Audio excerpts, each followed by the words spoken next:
at Harcourt live on KEXP, and it is such a delight to see you, Ed. Thank you so much for... Thank you for having me again. Here in Austin. Yeah. I haven't actually seen you live on the air anyway since 2005. In August, you were live on my show, but I was on holiday, and so I have to say I've missed you. I've when was well, I think I was in KEXP.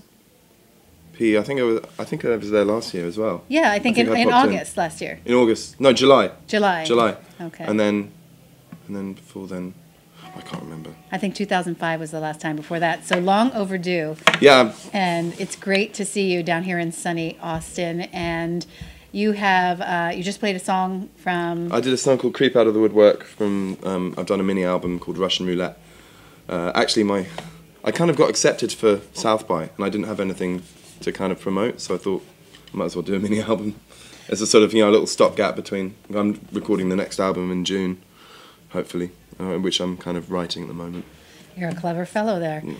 I picture you just having songs spilling out of your head, and are you just squirreling them away somewhere? Yeah, like I just kind of like have little spurts. Like I've just become a father for the first time, so congratulations. I've got a 4-month-old daughter called Roxy, and after that, like kind of the time, you sort of notice that as when you become father, you have more solitary time, you have more like isolated moments. So, for instance, like, I'll get up at 6:30 in the morning, usually, and spend an hour and a half with her because my wife's been awake all night feeding, so I play with her, and that usually I just have my guitar and she sort of lies there gurgling, and I just kind of come up with songs while I'm sort of singing to her and stuff.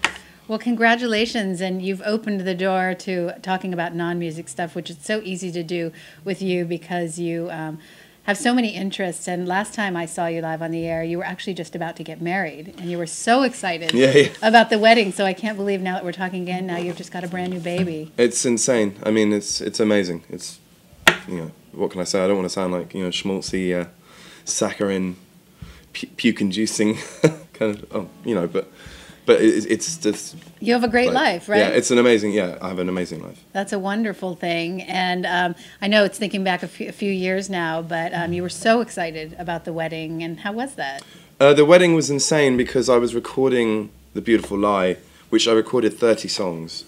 And I was meant to do like 2 albums, and then the whole making that album was just horrible, and I fell out with the producer, and then I was trying to organise the wedding at the same time, and I sort of had a bit of a meltdown, But the wedding itself was incredible.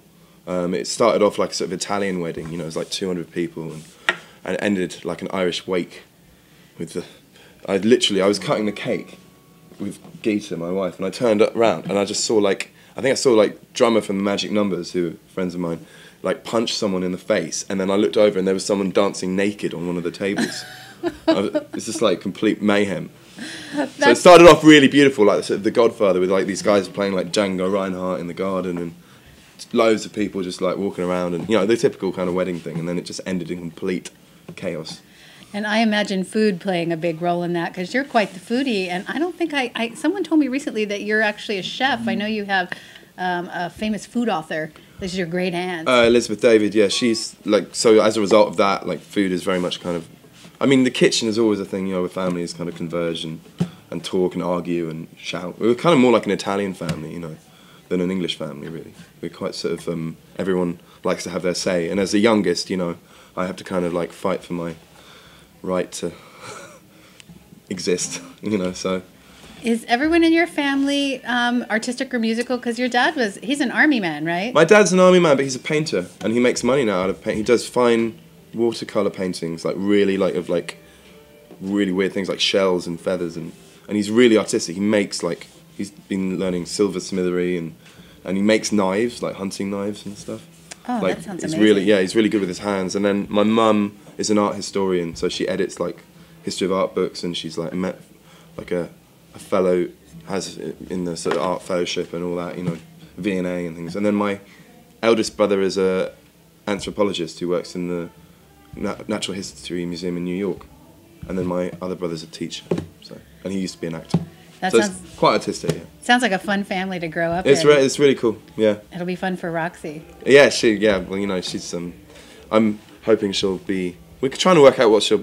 I reckon she'll definitely be some kind of actress, or she's definitely going to be a lot of trouble.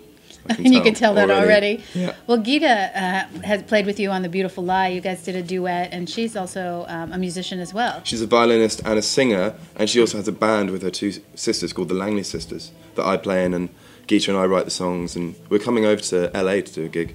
And then they're really amazing, like three beautiful sisters doing kind of Cheryl's Shangri-La's meets Andrew's Sisters with a rockabilly band behind it. Oh, that sounds it's really fabulous. good. I want to be adopted into your extended family. That you sounds should. like amazing life. You should. Well, you know, if we do it, hopefully we'll do like a tour, you know, around a little tour or something and come to Seattle, and you should definitely get the Langley Sisters on the radio because they're unbelievable. Well, how about a few more songs? I think you have more from the Russian Roulette EP, and you're going to play something from the something new, yet to be released. All right.